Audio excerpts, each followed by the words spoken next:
महाभारत में भगवान श्री कृष्ण अर्जुन से कहते हैं कर्मण्येवाधिकारस्ते मा फलेषु कदाचन, यानी कर्म करो, फल की चिंता मत करो। कर्म तो स्वयं ही अपना फल भी है पार्थ, परंतु यदि तुम समाज कल्याण के कार्य में स्वयं अपना हित मिला लोगे तो तुम्हारा वो कर्म अशुद्ध और अशुभ हो जाएगा। अर्थात भगवान ने कर्म को प्रधान बताया है और उनके इस संदेश को अगर किसी ने सबसे गहराई, श्रद्धा और संकल्प के साथ आत्मसात किया है तो वो है श्री कृष्ण के ही वंशज यादव।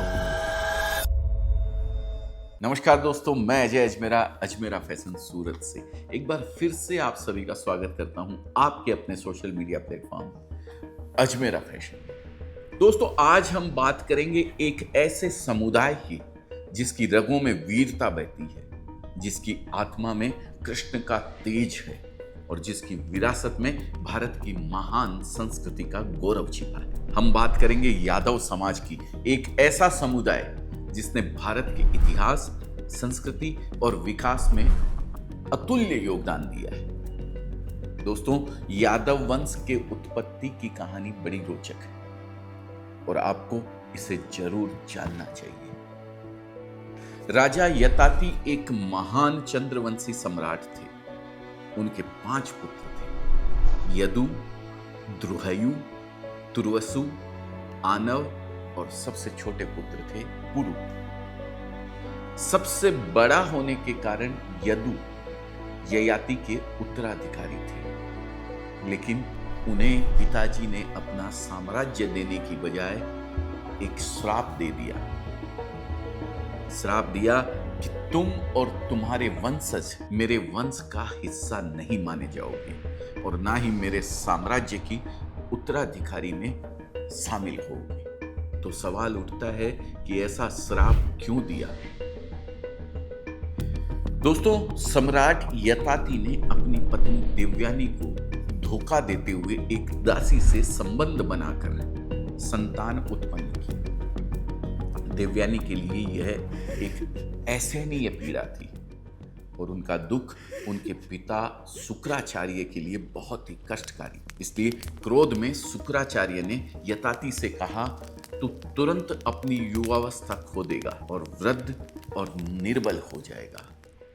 लेकिन यताति के क्षमा याचना करने पर शुक्राचार्य ने इस श्राप की एक काट उनको बताई और कहा कि तू अपनी वृद्धावस्था को अपने किसी पुत्र को देकर उसका यौवन ले सकता है। इसलिए यताति ने वह यौवन अपने ज्येष्ठ पुत्र यदु से मांगा, पर यदु ने उसे देने से इनकार कर दिया।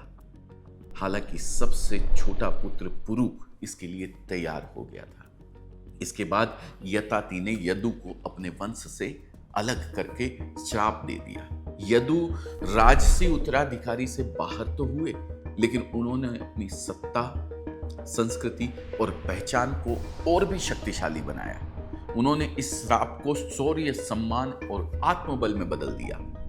महान है वे यदु जिनकी अटूट निष्ठा, अपराजेय पराक्रम और धर्म के प्रति समर्पण के कारण स्वयं श्री कृष्ण ने यदु वंश में जन्म लेकर इस वंश को अमरत्व प्रदान किया। आज के युग का यादव उसी महान सम्राट यदु का वंशज है और यही वो आत्मगौरव है जिसे 26 करोड़ यादव यानी भारत की लगभग 20% आबादी बड़े गर्व से अपने हृदय में संजोए हुए। यदि आप भी यदुवंश के संस्थापक, स्वाभिमानी शासक यदु पर गर्व महसूस करते हैं तो इस वीडियो को लाइक जरूर करिएगा मेरे दोस्तों, और इसे अधिक से अधिक लोगों तक पहुंचाने का प्रयास कर सके तो कीजिएगा, क्योंकि यादव समुदाय की ये जो विरासत है ये सबको जाननी चाहिए। दोस्तों, महान यादव वंश ने न केवल भारत बल्कि समस्त विश्व को अपनी वीरता, त्याग और ज्ञान से प्रभावित किया। यादव केवल एक जाति या समुदाय नहीं बल्कि एक जीवन दर्शन है। यादव होने का अर्थ है कर्मठ होना, साहसी होना, धरती से जुड़े रहना और अपने संस्कारों को संजो कर रखना। और दोस्तों, जब बात महान यादव वंश की चली है तो इस वंश के सर्वश्रेष्ठ रत्न श्री कृष्ण पर बात करना तो जरूरी हो जाता है। भगवान श्री कृष्ण ने न केवल अधर्म का नाश किया बल्कि संपूर्ण मानवता को गीता के रूप में अमूल्य ज्ञान प्रदान किया। क्या कुछ नहीं थे कृष्ण?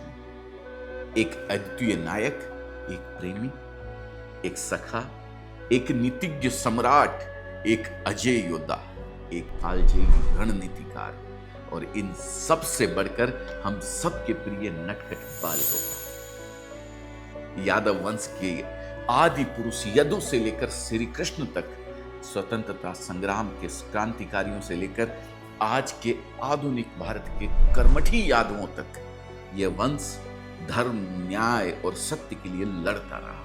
मुझे आश्चर्य होता है कि यादवों की वीरता और शौर्य की कहानियां इतने कम लोग क्यों जानते हैं। क्यों इन पर सीरियल, मूवी या वेब सीरीज नहीं बनती है? किताबें छपती भी है तो उनकी पहुंच इतनी सीमित रह जाती है कि लोगों को इस महान वंश के बारे में कुछ पता ही नहीं चलता है। यादव केवल गौ सेवा करना ही नहीं जानता है, बल्कि गौ माता के पवित्र दूध से मिली शक्ति से लठ उठाना, तलवार चलाना और अन्याय के खिलाफ ललकारना भी जानता है। वह सेवा में नम्र है और रणभूमि में प्रचंड है। क्यों भूल जाते हैं लोग बंगाल के यादव केसरी सम्राट विक्रमजीत को, जिन्होंने दिल्ली सल्तनत की सेनाओं को 17 बार पराजित किया और अपने जीते जी बंगाल के अंदर गौ माता और हिंदू मंदिरों पर आंच नहीं आने दी। क्यों भूल जाते हैं लोग उत्तर भारत के योद्धा अहीर कुल की आन बान शान वीर लोरिक को, जिन्होंने बिजुलिया खांड नामक दिव्य तलवार से चट्टान को बीच में से काट के रख दिया। छत्रपति संभाजी नगर में स्थित अजय देवगिरी का किला आज भी यादवों के पराक्रम, प्राचीन वैभव और आत्मगौरव का अडिग प्रतीक बनकर खड़ा है। प्राचीन काल से ही यादव वंश ने भारतीय इतिहास में महत्वपूर्ण भूमिका निभाई। महाभारत काल में कुरुक्षेत्र के मैदान पर यादवों ने धर्म की रक्षा के लिए अपने प्राण न्यौछावर किए। मध्यकाल में देवगिरी के यादवों ने दक्कन पर शासन किया। 850 ईस्वी से 1334 ईस्वी तक सेवना मराठा राजवंश ने अपने साम्राज्य का विस्तार तुंगभद्रा से नर्मदा तक फैलाया। याद करिए राव मित्रसेन अहीर को, जो रेवाड़ी के यदुवंशी शासक थे। वे एक महान योद्धा थे जिन्होंने अपनी सूझबूझ और शौर्य से कई युद्धों में जीत हासिल की। उन्होंने अहीरवाल की सीमाओं का अभूतपूर्व विस्तार किया। इतिहास गवाह है कि जहां भी यादव गए वहां उन्होंने अपनी छाप छोड़ी, चाहे वह युद्ध का मैदान हो, शासन का सिंहासन हो या फिर कला और संस्कृति का क्षेत्र। अगर हम मॉडर्न हिस्ट्री की बात करें तो 1857 के प्रथम स्वतंत्रता संग्राम से लेकर 1947 तक भारत की आजादी की लड़ाई में यादव समाज ने अपना अमूल्य योगदान दिया है। हजारों यादव वीरों ने देश की आजादी के लिए अपने प्राणों की आहुति दी है। आज भगत सिंह से लेकर महात्मा गांधी तक सबकी बात होती है और होनी भी चाहिए, पर नहीं भूलना चाहिए राव तुलाराम सिंह को, हरियाणा की धरती का वो शेर जिसने 1857 में अंग्रेजों से सीधे युद्ध का ऐलान किया। नहीं भूलना चाहिए प्राण सुख यादव को, सिख फौज का जाबाज योद्धा जिसने अंग्रेजी सत्ता की चूल्हे हिला दी थी। नहीं भूलना चाहिए भगवान अहीर को, चोरी चोरा का वो महान योद्धा जिसकी क्रांति ने इतिहास की दिशा बदल दी। नाम गिनाने जाऊं तो यादव क्रांतिकारियों की गाथा गाते गाते दिन बीत जाएगा, पर नाम खत्म नहीं होंगे, क्योंकि ये सिर्फ नाम नहीं, ये हैं आग के शोले, गर्व के प्रतीक है, आजादी की वो ज्वाला है जो आज भी हर यादव के दिल में जल रही है, दधक रही है। आज के आधुनिक भारत में यादव खेत से लेकर खेल तक, राजनीति से लेकर रक्षा तक, व्यापार से लेकर विज्ञान तक, हर मोर्चे पर यादव कर्म की पताका लहरा रहे हैं। जहां जाओ वहां मेहनत का डंका बजा रहे हैं। क्रिकेट के मैदान पर सूर्य कुमार यादव की विस्फोटक बल्लेबाजी हो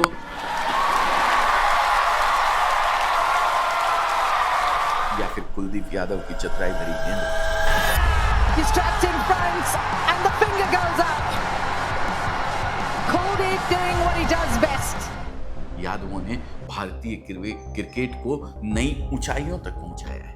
कुश्ती, एथलेटिक्स, बॉक्सिंग, इस तरह के खेलों में भी यादव खिलाड़ियों ने भारत का नाम रोशन किया है।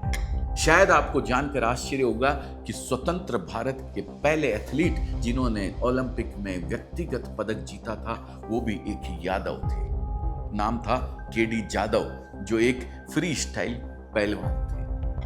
कॉमनवेल्थ गेम्स में पदक जीतने वाले यादवों की कोई कमी नहीं है। नरसिंह पंचम यादव, विजय कुमार यादव, पूनम यादव, बहुत से यादव एथलीट्स ने तिरंगे की शान को बढ़ाया है दोस्तों। यही नहीं, संतोष यादव ने एवरेस्ट पर 2 बार विजय पताका फहराकर दिखाया कि यादव महिलाएं किसी से कम नहीं है। बॉलीवुड में राजपाल यादव की कॉमेडी से लेकर राजकुमार राव के अभिनय तक यादवों ने दर्शकों के दिलों में अपनी जगह बनाई है। भोजपुरी फिल्म इंडस्ट्री तो यादवों के कंधों पर टिकी हुई है दोस्तों। खेसारी लाल यादव और निरहुआ के बड़े पर्दे पर आते ही सीटियां बजने लगती हैं। बात करें भारतीय राजनीति की तो यादवों का प्रभाव अद्वितीय रहा है। यादव मुख्यमंत्रियों की सूची बहुत लंबी है। स्वर्गीय मुलायम सिंह यादव और लालू प्रसाद यादव जैसे नेताओं की प्रसिद्धि पूरे भारत में रही है। इससे पहले भी हरियाणा के दूसरे सीएम महाराजा राव बीरेंद्र सिंह यादव, दिल्ली के पहले मुख्यमंत्री स्वर्गीय चौधरी ब्रह्म प्रकाश यादव, पश्चिम बंगाल के प्रथम मुख्यमंत्री स्वर्गीय प्रफुल्ल चंद्र घोष यादव जी के योगदान को कौन भूल सकता है। मौजूदा समय में मध्य प्रदेश के मुख्यमंत्री मोहन यादव सराहनीय कार्य कर रहे हैं। यादव नेता सिर्फ राजनेता नहीं बल्कि सामाजिक न्याय के योद्धा रहे हैं। उन्होंने हमेशा समाज के कमजोर वर्गों की आवाज उठाई है और उनके अधिकारों के लिए संघर्ष किया है। भारतीय प्रशासनिक सेवा, पुलिस सेवा और सशस्त्र बलों में हजारों यादव अपना योगदान दे रहे हैं। भारतीय रेलवे के पहले सीईओ विनोद कुमार यादव से लेकर अपनी वीरता के लिए 11 बार राष्ट्रपति का पुलिस पदक प्राप्त करने वाले आईपीएस ऑफिसर संजीव कुमार यादव तक प्रशासन के हर स्तर पर यादवों ने अपनी क्षमता साबित की है। सीमा पर देश की रक्षा की बात करें तो रक्षा करते हुए कई यादव सैनिकों ने अपने प्राणों की आहुति दी है। ये बलिदान हमें याद दिलाते हैं कि यादव वंश की वीरता आज भी उतनी ही प्रचलित है जितनी महाभारत के समय थी। इसलिए आज यादवों द्वारा इंडियन आर्मी में अलग से एक अहिर रेजिमेंट की डिमांड को बहुत से भारतीय सपोर्ट करते हैं। दोस्तों, ये तो बात हो गई जवान की, अब बात करते हैं किसान की। यादव समाज का भारतीय कृषि में विशेष योगदान रहा है। परंपरागत रूप से पशुपालन और कृषि से जुड़े यादवों ने भारत के अन्न भंडार को भरने में महत्वपूर्ण भूमिका निभाई। गाय भैंस के पालन में यादवों की विशेषज्ञता प्रसिद्ध है। श्वेत क्रांति में यादव किसानों का अमूल्य योगदान रहा है। आज भारत दुनिया का सबसे बड़ा दूध उत्पादक देश है। यह सफलता यादव समाज के बिना संभव नहीं थी। ग्रामीण भारत की अर्थव्यवस्था और संस्कृति को जीवंत रखने में यादवों का योगदान सबसे अधिक है। वे न केवल अपनी आजीविका के लिए बल्कि भारतीय संस्कृति के संरक्षण के लिए भी कृषि और पशुपालन से जुड़े रहे हैं। पिछले कुछ दशकों में यादव समाज ने एजुकेशन की फील्ड में काफी प्रगति की है दोस्तों।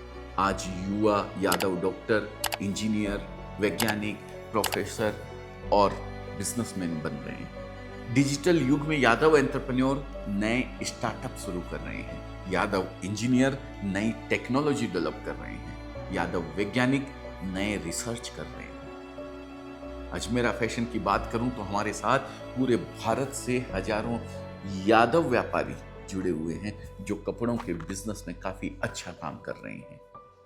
यूपी बिहार में अजमेरा ट्रेंड्स की फ्रेंचाइजी भी कुछ यादव परिवारों ने ली हुई है और वे हर महीने लाखों रुपए का मुनाफा कर रहे हैं। आज यादव समाज न केवल आर्थिक रूप से समृद्ध हो रहा है बल्कि सामाजिक और सांस्कृतिक रूप से भी विकसित हो रहा है। आधुनिक शिक्षा और प्राचीन मूल्यों का समन्वय यादव समाज की विशेषता बन गया है। यादव समाज में आत्मसम्मान और स्वाभिमान की भावना कूट कूट कर भरी है। वे अपने अधिकारों के लिए संघर्ष करते हैं लेकिन दूसरों के अधिकारों का भी सम्मान करते हैं। यही कारण है कि यादव समाज हर धर्म, जाति और समुदाय के साथ सद्भाव से रहता है। दोस्तों, यादव समाज से हमें 5 बातें सीखने को मिलती है। पहली, संघर्ष का साहस। यादव कभी संघर्ष से पीछे नहीं हटते। वे हर चुनौती का सामना करते हैं और अंततः विजयी होते हैं। दूसरी, कर्म की प्रधानता। यादवों का जीवन दर्शन कर्मण्येवाधिकारस्ते पर आधारित है। वे कर्म को प्रधानता देते हैं और फल की चिंता नहीं करते। तीसरी, मिट्टी से जुड़ाव। चाहे कितनी भी सफलता क्यों न मिल जाए, यादव अपनी जड़ों से जुड़े रहते हैं। उनका अपनी मिट्टी, संस्कृति और परंपराओं से गहरा लगाव रहता है। चौथी, एकता और भाईचारा। यादव समाज एकता और भाईचारे का अद्भुत उदाहरण है दोस्तों। वे एक दूसरे का हाथ थामते हैं और मिलकर आगे बढ़ते हैं। और पांचवी, आत्मसम्मान। यादव अपना सिर कभी नहीं झुकाते हैं दोस्तों। उनका आत्मसम्मान और स्वाभिमान उनकी पहचान है। यादव समाज का भविष्य उज्जवल है। वे अपने गौरवशाली अतीत से प्रेरणा लेकर वर्तमान की चुनौतियों का सामना करते हुए एक समृद्ध और शक्तिशाली भविष्य की ओर बढ़ रहे हैं। दोस्तों, अंत में मैं इतना ही कहना चाहूंगा कि यादव केवल एक जाति या समुदाय नहीं, बल्कि एक गौरवशाली विरासत है। वे भारत की धरती के सच्चे सपूत हैं, जिन्होंने हर काल में अपना योगदान दिया है। यादव वंश का इतिहास भारत के इतिहास का अभिन्न अंग है। उनकी वीरता, त्याग और कर्मठता ने भारत को एक नई दिशा दी है। आज का यादव अपने पूर्वजों की विरासत को आगे बढ़ा रहा है और भारत के विकास में अपना अमूल्य योगदान दे रहा है। वीडियो अगर आपको अच्छा लगा हो तो प्लीज़ इसे शेयर जरूर कीजिएगा। हम तक अपना कीमती समय देने के लिए मैं आपका तहे दिल से, हृदय की गहराइयों से बहुत बहुत धन्यवाद अदा करता हूँ। जय यादव, जय माधव।